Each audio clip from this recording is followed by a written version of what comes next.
Hello, I am Horrorama, and after a pretty long absence, today I have found 4 intriguing stories and experiences that multiple people have posted on various subreddits. But before we begin, I did want to ask you that if you end up enjoying my narrations, then please do consider liking and subscribing, as that really does help the channel a lot. And also, if you have any kind of experience or story that you would like to share and have it be narrated on this channel, then do check out the subreddit in the description below. But either way, without any further ado, let's get into the narrations. The first encounter has been posed by user ice_chilled_water. Horrifying encounter with an unknown entity in Russia. This winter, my friends and I had a terrifying encounter while staying at one of their houses in the Russian countryside, about 20 kilometers east of Moscow. We arrived mid-December and stayed until early January. The incident occurred late on the night before New Year's. It was around 1:30 a.m. We'd spend the day indoors, eating pizza, watching movies, and playing games, and also relaxing in the sauna. Spirits were high as we prepared for the upcoming celebration. Outside my friend's house, which overlooks a small valley about 10 meters deep and 60 meters long, we were setting off firecrackers. The house is quite isolated, with the nearest neighbor about 100 meters away, so we felt free to make some noise. While we were throwing firecrackers into the valley, I was the first to notice a strange black silhouette in the distance. It was moving towards us incredibly fast, and I could see the faint glow of what appeared to be a cigarette. Alarmed, I told my friends to get inside the courtyard.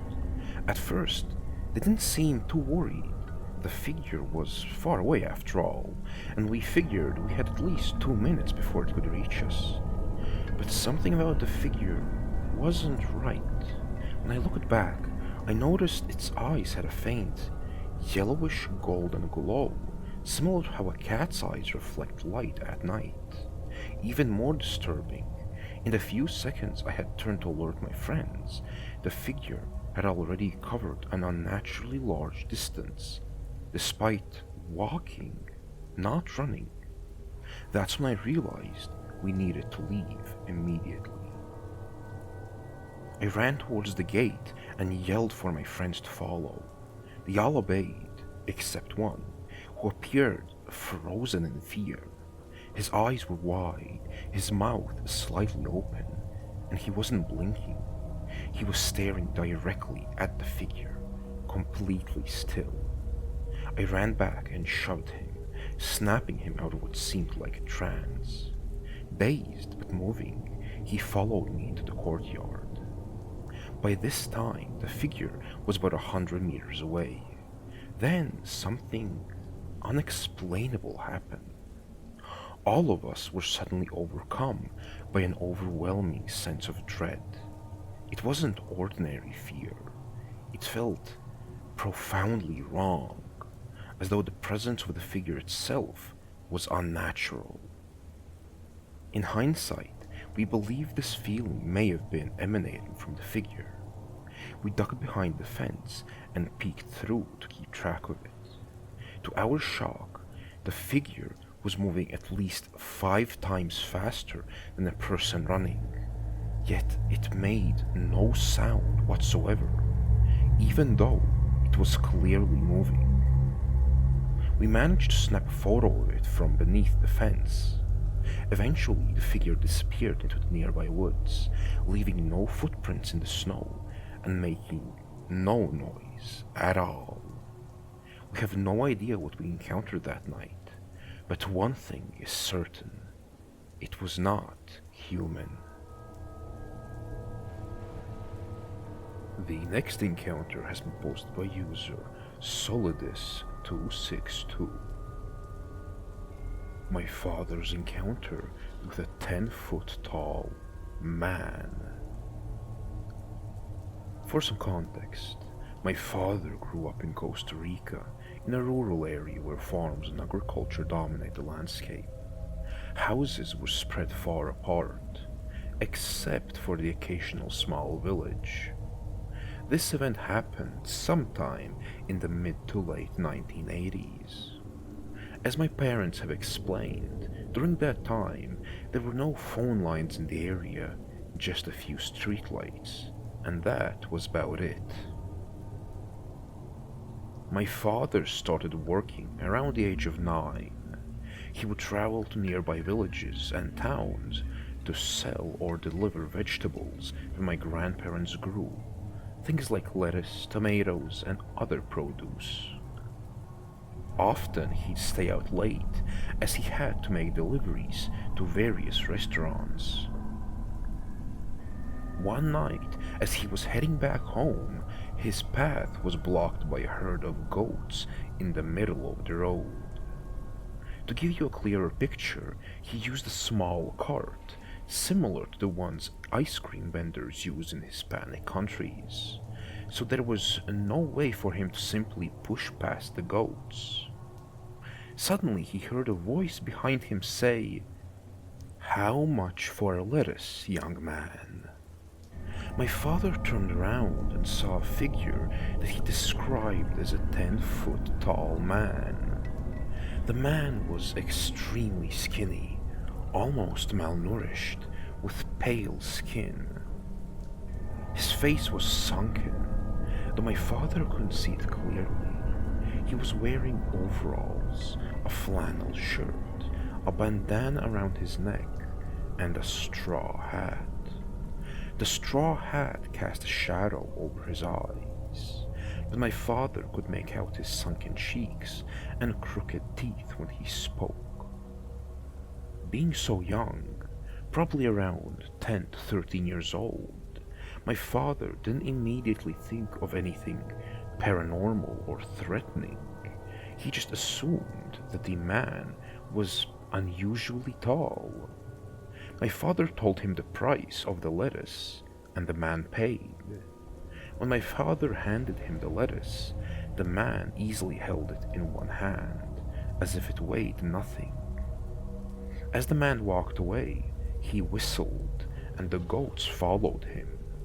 My father didn't think much of it at the time, and simply continued home. He never mentioned if he told my grandmother or anyone else about the encounter. It's worth noting how isolated the area was. This took place in a region dominated by oil palm plantations, where you could go for miles without seeing another house, just endless rows of palm trees. As for how my father knew the man was about 10 feet tall, it was an estimate based on the ceiling height of the house we were in when he told me the story. The ceiling was high, around 10 feet, so he used that as a reference. I only heard this story a few months ago, but it left a strong impression on me, given how isolated the setting was and the eerie details. I can't help but find it fascinating. My family grew up in similarly remote areas, and I've heard many other stories of strange encounters from relatives. How true they are, I cannot say, but they've always been told as if they were fact. The next encounter has been posed by user Cookie Organization 112. UFO and cloaked figures. Before I start, I should note that I was under the influence of 3.5 grams of mushrooms when this happened. I believe this encounter occurred because of that fact, not as a hallucination, but perhaps as a result of heightened perception. I'll explain as the story progresses. It was late evening, and after a couple of hours watching the sunset, listening to the waves, and reflecting on life, night had fallen. I began gazing at the stars, and for a while, the visuals from the mushrooms had subsided.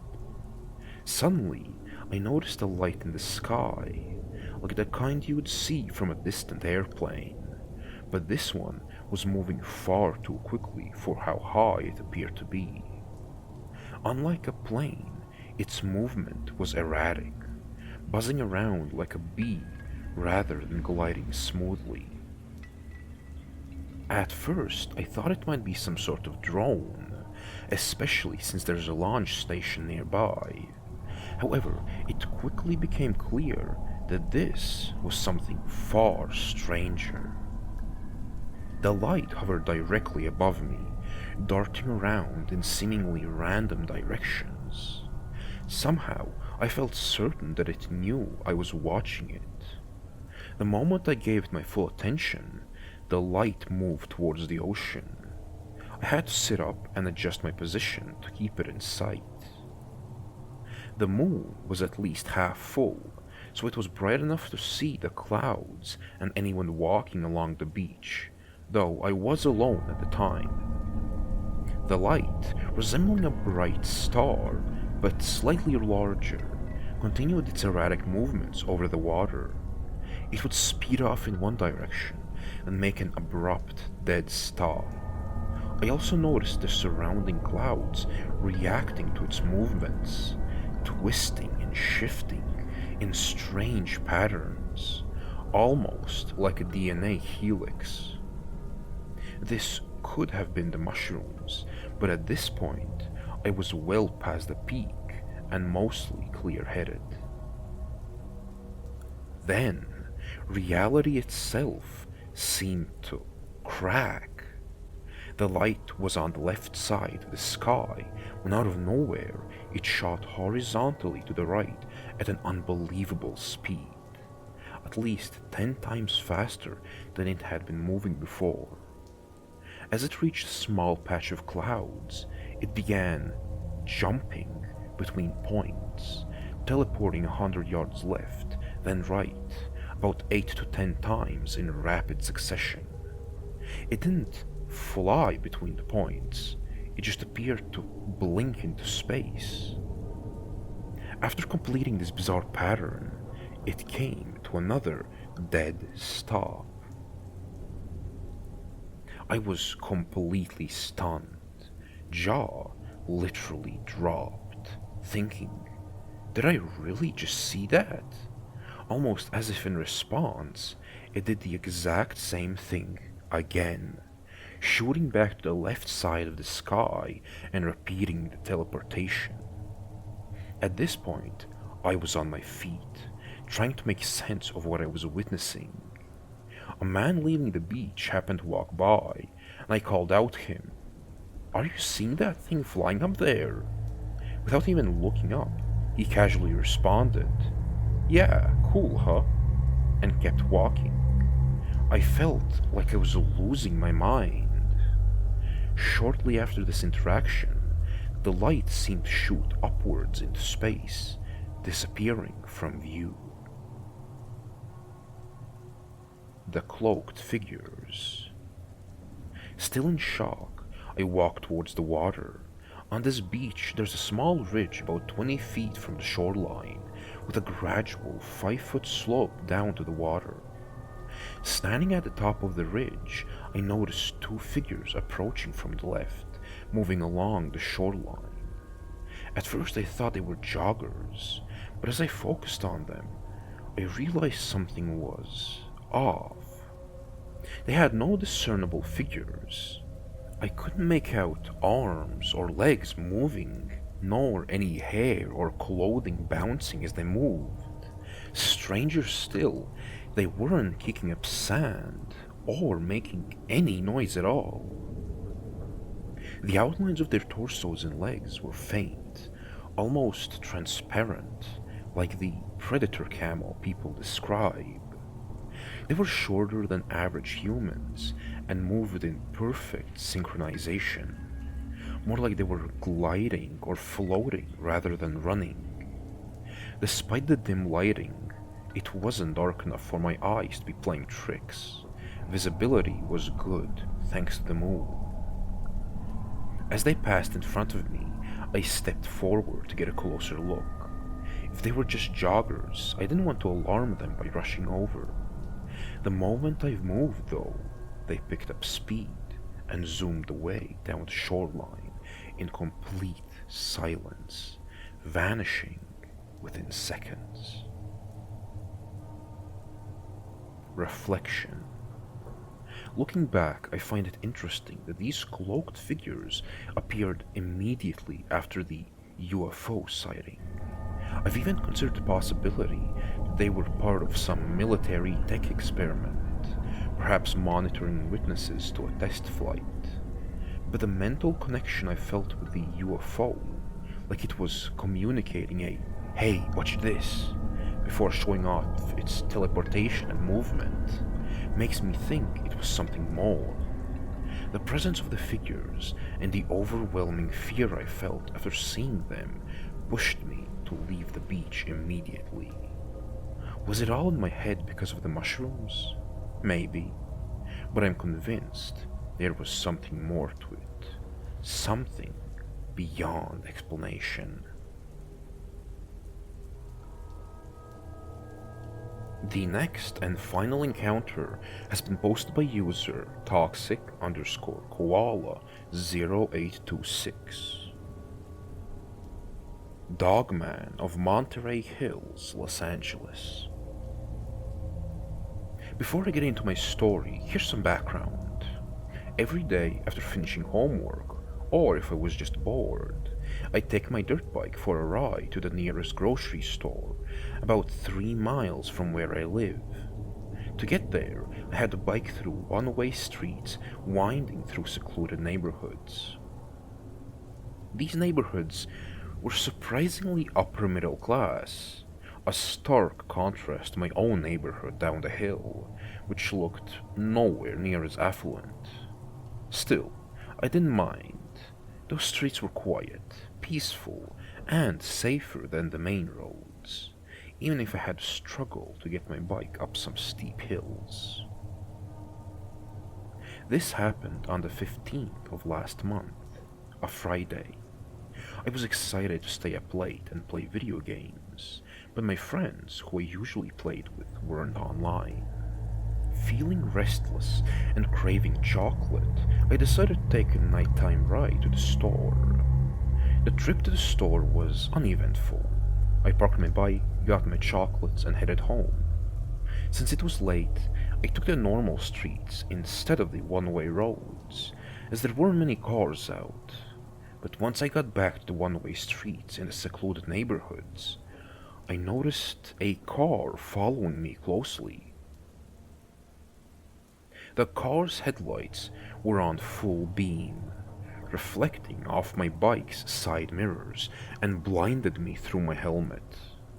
Frustrated, I pulled over and stopped behind a parked car in front of a dark house. Like all the houses on the block, the lights were off, so I wasn't too worried about anyone seeing me and wondering why some random biker was sitting there. Still, I knew I probably looked shady, dressed in mostly black. I waited for the car to pass, but it never came around the corner. There were no headlights in sight, so I assumed the driver had turned off or gone another way. Before I started moving again, I decided to enjoy the fresh night air. I flipped up the visor of my helmet, turned off my bike's motor, and took a deep breath. The moment I killed the engine, the area fell completely silent, eerily so. The only sounds were faint crickets and the wind rustling through the trees. For a moment, it was peaceful. Then, out of nowhere, I heard the sound of heavy footsteps approaching. They were coming from across the street, and they did not sound like a normal person's steps. They were heavier, almost deliberate. I turned towards the noise and saw a tall, black figure emerge from behind a garden hedge in front of a house. It moved quickly and fluidly, and I was immediately frozen in fear. The figure was massive, easily nearing 7 feet tall, and moved down the driveway of the house with a garden hedge, crossing the street in front of me. As it passed through the moonlight, I caught a clearer glimpse of it. It looked like something straight out of a movie. A stereotypical werewolf, with sharp claws, bent legs, mangy fur, pointed ears, and a toothy muzzle. My heart sank. The creature disappeared into the shadows cast by the houses across the street, but I could still hear its heavy footsteps fading into the distance. I sat there, frozen, completely stunned. I didn't want to move or turn on my bike's engine, afraid of drawing attention to myself. But I had no choice. After a minute or two, I silently got off my bike, turned it around manually, and climbed back on. The moment I started the engine, I sped off as fast as I could. The ride back was a complete blur. I ignored every stop sign and definitely did not stick to the speed limit. I just had to get out of there. When I got home, I told my parents everything. Predictably, they didn't believe me. Desperate for some sort of validation, I checked online to see if it was a full moon that night. To my horror, it was. I barely slept that night, convinced that that thing had followed me home and was stalking me through the windows. Even writing this now gives me chills. I've never told my friends this story because I know they'd think I was crazy. This is the first time I've talked about it in full. I've been hit by a truck, bitten by a pit bull, and nearly drowned. But this was by far the scariest thing I've ever experienced. I haven't gotten on my bike since. If werewolves or dogmen exist anywhere near Los Angeles, Monterey Hills, where I live, would be the perfect hiding spot. It's on the outskirts of everything, with each neighborhood surrounded by empty hills. What do you guys think? It feels really good to finally get this off my chest, but I just need to hear someone else's opinion as well.